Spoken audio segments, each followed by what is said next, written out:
The day I got promoted, I walked into the kitchen to tell my wife. Her father was there first. "Keep your voice down.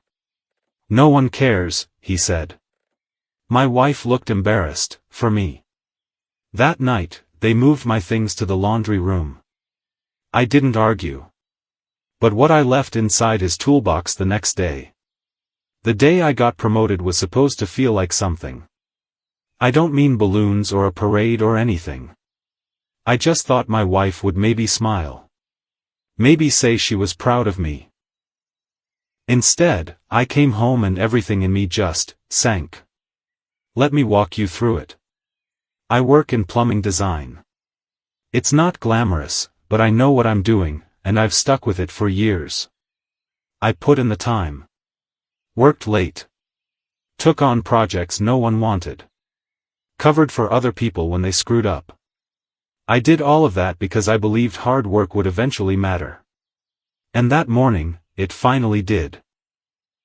My boss called me into the office and offered me a lead role on a massive school renovation project. Big title. Big raise. I thanked him, shook his hand, and went straight to the gas station to buy cheap champagne and a bag of popcorn. That's all I could afford at the time, but it felt special. I thought my wife would laugh and celebrate with me. But when I walked into the house, holding that bottle in my hand, I saw her dad, Ron, standing in the kitchen shirtless, like always. He had one of those beer guts that just looks angry, you know? Big gut, no shirt, dirty apron that probably hadn't been washed in weeks. He turned around when I stepped in and said, "Keep your voice down. No one cares." I hadn't even said anything yet. I looked over at Marcy, my wife, expecting her to say, "Dad, come on." Or at least roll her eyes. But she didn't. She looked at me the way you look at someone who just embarrassed themselves at a party. Then looked away like she couldn't even stand to see me try. It was like something broke right there in the kitchen. I didn't fight back.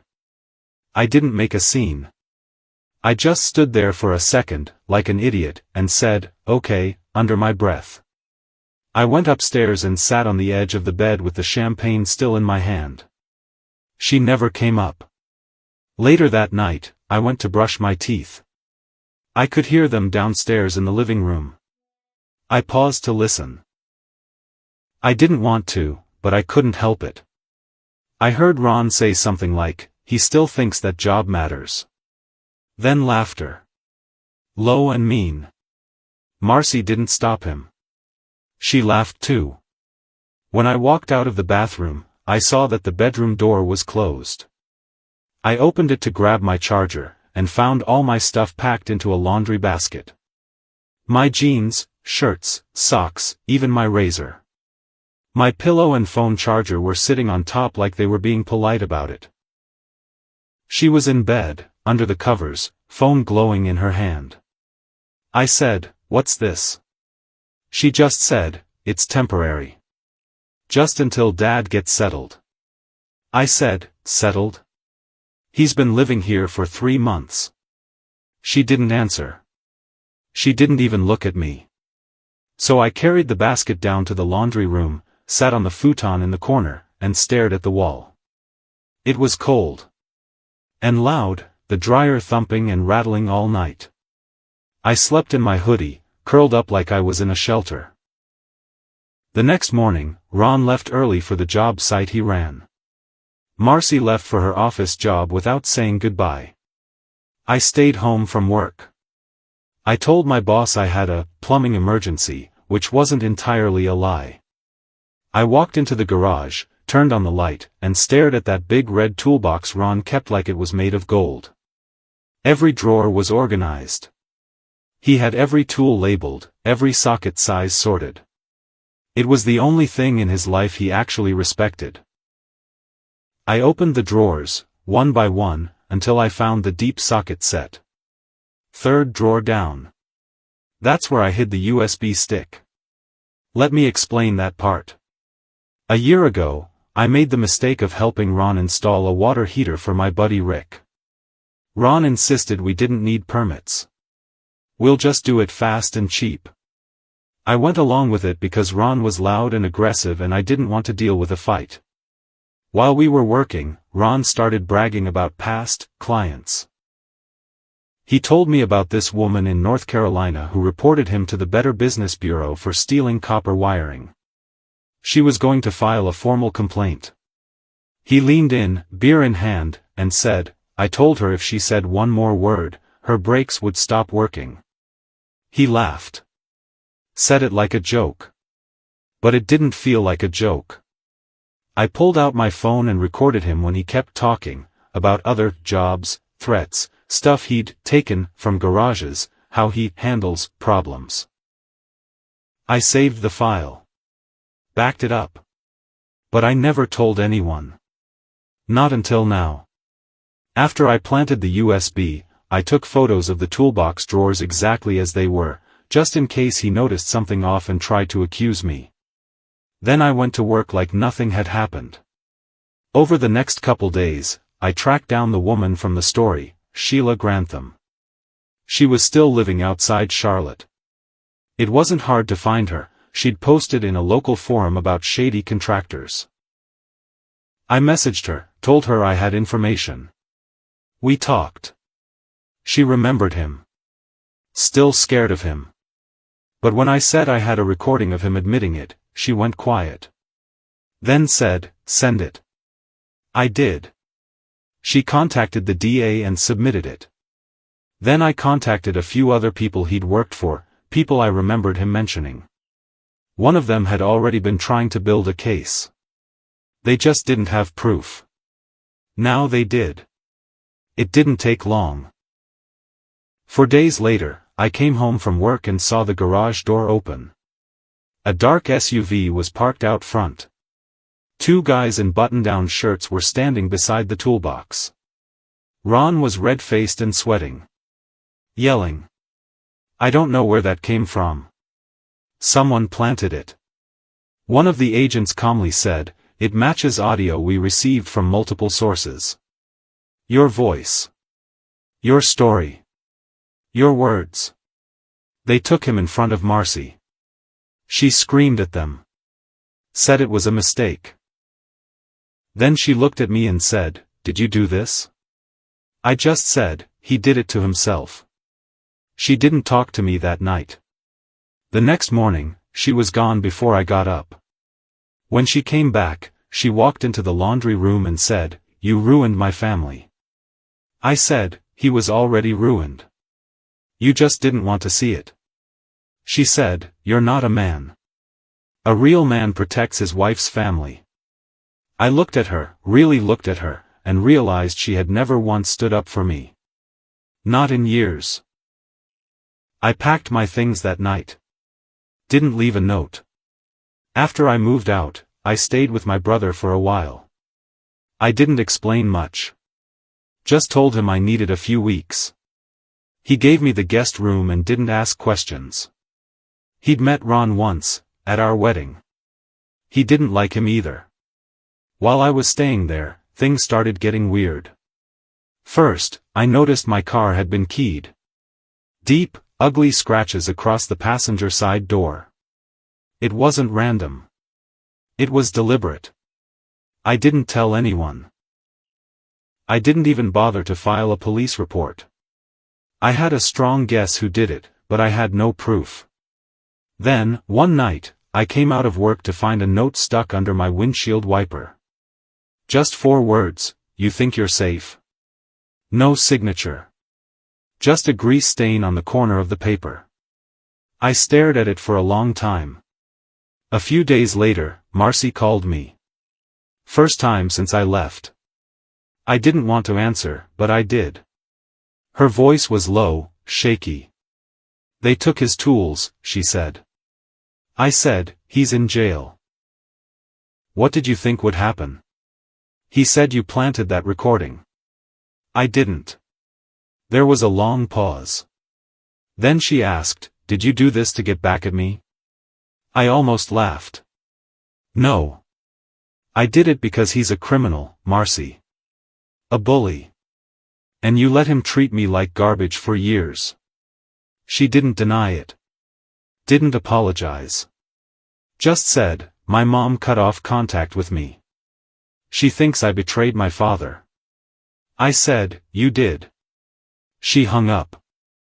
I thought it was over. I figured the worst had passed. I was wrong.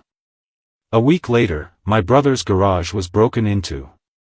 They didn't take anything. But the door was kicked in, and there were boot prints on the wall near the breaker box.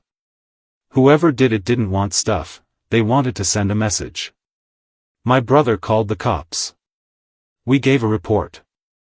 I mentioned Ron, but there was no evidence. No fingerprints. Nothing stolen. Just damage. Just fear. Then came the call I'd been waiting for, and dreading. It was Sheila. Her voice was tight. You said he was in jail. He was. Is. Why? She said, I think someone else came by my house. What happened? They left a dead rabbit on my porch. My stomach turned. They didn't knock. No note. Just left it and drove off. I asked her if she was okay. She said yes, but I could hear her fear. That night, I stayed awake until 3 a.m., scrolling through public records, looking for any signs Ron had posted bail. He hadn't. But he had a son. I'd almost forgotten. Kyle. From his first marriage. He didn't talk about him much. All I knew was that he'd gotten out of prison a few years back. For assault. I searched his name and found a Facebook page. It was mostly pictures of pit bulls and beer, but there was one post that caught my eye. It was from 3 days ago, blood for blood. Family means everything. The comments were filled with guys saying stuff like, hell yeah, and, ride or die. That's when it hit me. Ron might be locked up. But he still had people on the outside. The next day, I went to a lawyer. I needed to file for a restraining order. I brought everything I had, the recording, the texts, the photos of the car, the rabbit. The lawyer told me it would be hard to get one against someone who hadn't been caught doing anything directly. But, she said, you could hit them where it hurts. Where's that? She slid a file toward me. His contracting license. His assets. His business partners. Turns out, even though Ron did most of his work under the table, he still had one legit LLC tied to his name. And if I filed a civil case with Sheila and the others, we could force discovery. Get into his bank records. Pull up his past clients. Maybe even get him hit with more charges. It wouldn't be fast. But it would be permanent.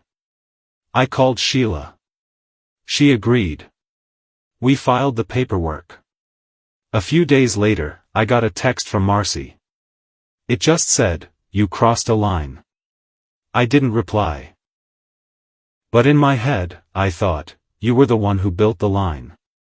I just stopped pretending it wasn't there. About 2 weeks after we filed the civil suit, I got an envelope in the mail. No return address. Inside was a photo of me. I was sitting in my car, parked outside the office. The picture had been taken from another car, probably through a zoom lens. On the back of the photo, written in red marker, drop it. Or the next one won't be from a camera. I sat there staring at it, heart pounding. Not because I was scared, though I was, but because it told me 2 things. 1, whoever sent it knew exactly where I worked. 2, this wasn't over. Not even close. That night, I drove to Marcy's house. Not to make peace. I wanted to know what the hell was going on. When I pulled up, the house looked darker than usual. No porch light. Garage closed. Curtains drawn. I knocked on the door. No answer. But someone was inside. I saw movement behind the blinds. I knocked harder. Then Marcy opened the door just a crack. "What are you doing here?" she asked, eyes darting behind me. I got a threat. "Someone's watching me." She didn't look surprised. "Just tired." I asked, "Is Kyle staying here?" She didn't answer. So I said it again, slower. "Is he here?" She whispered, "He left 2 days ago. I didn't invite him." "You let him in at all?" "He's family." I felt like throwing up. She added, "He said you were trying to destroy Dad's life." I just looked at her. Ron destroyed his own life. I just held up a mirror. Then I walked away. I don't even know why I went. Maybe I needed to see it in her face, that she'd picked a side, and it wasn't mine. The next day, the pressure got worse. My work laptop was remotely accessed by an unauthorized device. IT called me into a meeting. They thought I'd clicked a phishing link. I hadn't. Whoever got in had pulled personal files, tax forms, address records, even my HR documents. The whole folder was gone. The only way they could have gotten past our security was if someone knew exactly what to look for. Kyle wasn't a genius. But Ron had worked in dozens of homes over the years. He knew people. Sketchy people. I filed a report with the police. Again. They took notes. Shrugged. Told me they'd keep an eye on it. A few days later, things escalated again. I came home to find my brother standing on the driveway, holding a brick. His face was pale. It had smashed through the kitchen window. There was glass all over the sink. Taped to the brick was another note. "Your brother bleeds next." He wanted to call the cops. But I told him we needed to do more than that. We needed to trap them. That's when we got creative. I called a guy I knew from my old job, Wes. He was a paranoid IT freak who'd built his own VPN tunnels and security rig at home. I asked if he could help me set up cameras that weren't obvious. He came over that weekend and wired the garage, mailbox, and front porch with tiny motion-activated cameras. Ones that fed into a private cloud server only I could access. He even bugged a fake Amazon box on the porch with a GPS tracker, hoping someone would try to steal it. The next morning, someone did. I got the alert on my phone while I was at work. Footage showed a man in a hoodie walk up, snatch the box, and disappear around the corner. I tracked the GPS for hours. It pinged once. Then died. But I had the footage. And a clear shot of the man's tattoo, some kind of chain of barbed wire around his wrist. I sent it to the detective who took my original report. Still no action. But I wasn't done. Then came the biggest twist of all. Out of nowhere, I got a call from Ron's public defender. She said, "He wants to meet. In person." I laughed. "You think I'd sit in a room with him?" She said, "He says he has something you'll want to hear." Against my better judgment, I went. It was a monitored room. Thick glass. 2 guards. Ron looked smaller than I remembered. Thinner. Hollow. Like jail had stripped all the fake weight off him. He leaned into the phone on his side of the glass and said, "You think you're the hero in this?" I didn't say anything. He smirked. "You got no idea what you stepped into." I finally spoke. "Your threats don't work anymore." He smiled wider. "That's the thing, Eric. I'm not threatening you." Then he leaned back and said something that made my stomach turn. "I'm just letting you know, they don't work for me." Before I could ask what that meant, a guard tapped his shoulder and ended the visit. I walked out of that jail with more questions than answers. Who were they? Who was I really dealing with? After that jailhouse visit, I didn't sleep. The words kept echoing in my head.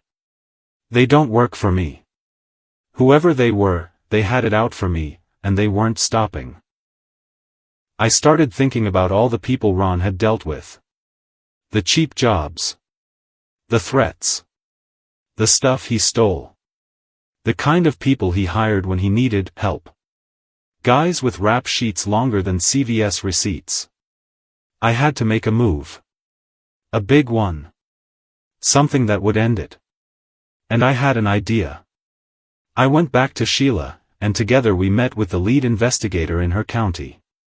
She'd been working on other cases tied to Ron's past. I told her everything. The brick, the threats, the laptop hack, the photo, the rabbit, the visit. But then I showed her something new. Remember the barbed wire tattoo on the guy who stole the fake Amazon box? That wasn't just a random tattoo. Wes, the IT guy, had run it through an image database. Matched it to a guy named Troy Mathers, a known associate of Ron's. Ex-con. Out on parole for robbery. Guess who was listed as a subcontractor in Ron's old business license? Troy. That was the opening we needed. Over the next 3 weeks, the investigator got a search warrant. They raided Troy's apartment. Inside, they found tools from 3 different job sites, ones where clients had filed police reports for stolen goods years ago. More importantly, they found a burner phone with texts from KM. We didn't need long to figure it out. KM was Kyle Morgan, Ron's son. Texts showed Kyle asking Troy to make a visit to a few addresses. One of those addresses? My brother's house. Another? Sheila's. They picked up Kyle 2 days later outside a vape shop. He tried to run. Didn't get far.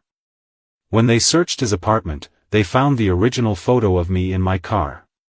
And the original audio file. The one I'd hidden in Ron's toolbox. Turns out, Kyle had broken into Marcy's house after Ron got arrested and searched through the toolbox. Found the USB. Heard the recording. He knew it was bad. So he made a copy. Then went looking for me. Here's where the revenge comes full circle. The police hit Kyle with felony intimidation charges. Sheila's civil suit got stronger overnight. 2 more women came forward. Said Ron and Kyle had threatened them too. One even had proof, an old voicemail from Kyle saying, "Snitches lose more than jobs." Then the feds stepped in. Because one of Ron's old job sites? A public school. And he'd worked there unlicensed. No permits. Cut corners on plumbing that was later linked to water damage and mold. He wasn't just a bully anymore. He was a danger. Ron got sentenced to 18 years with no chance of parole for at least 12. Kyle got 9 years for stalking, intimidation, and obstruction. Troy? He went down for 5 and flipped on both of them. And Marcy? Well, I saw her once more, about a year after the dust settled. I was at a hardware store. Picking up paint samples. New condo, new life. She looked rough. Hollow cheeks. Puffy eyes. She walked up to me slowly, like she wanted to say something. Then she just stopped, looked at the ground, and said, "I didn't know it would go that far." I didn't say anything. Because honestly, she did. She knew what her father was. She knew what Kyle was. She let me rot in that laundry room like I was the problem. She stood there in silence for a few seconds, then walked away. Today, I sleep fine. I still work in plumbing design. I'm still not rich. Still not flashy. But I live alone. Peacefully. And sometimes, I go back and listen to that old audio recording. Not to gloat. But to remind myself that silence can be just as ugly as violence. And that pretending something isn't your fault, doesn't make you innocent. Ron rotted in a cell. Kyle lost everything. Troy snitched and disappeared. And Marcy? Last I heard, she was living with her mother again. I hope every night she has to listen to that woman ask, how could you let that happen? And I hope one day, she tells the truth. Because I sure as hell did.